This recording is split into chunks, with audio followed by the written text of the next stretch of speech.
Hi, my name is Hettinga. I'm an instructor here at the Fab School for Fundamentals of Fabrication, and today we're going to go over some general welding questions. All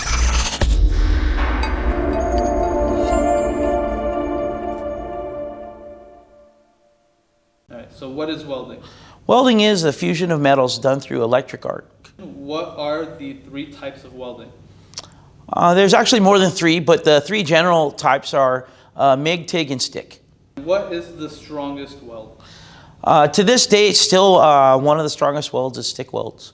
Flux core or dual shield. Those are primarily used for structural welding.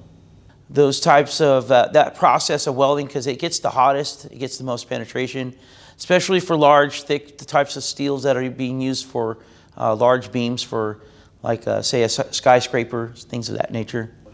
So for racing or automotive, your best type of welding would be TIG welding.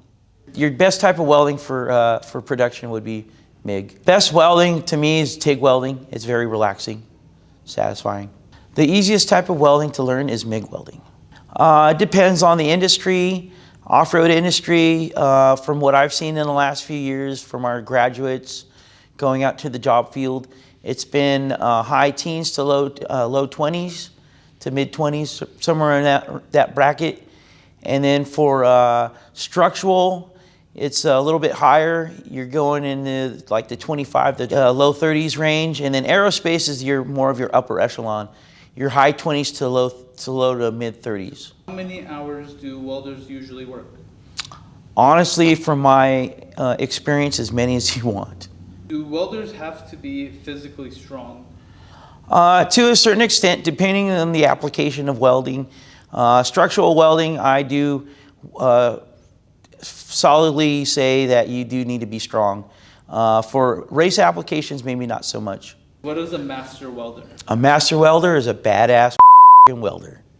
What does MIG and TIG stand for? So MIG welding stands for metal inert gas, and TIG welding stands for tungsten inert gas. For TIG welding, we use 100% pure argon.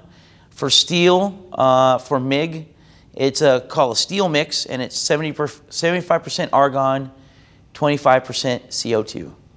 Thank you for joining us today. I hope you enjoyed our welding video, and if you have any other questions about the Fab School, please click down below on the link.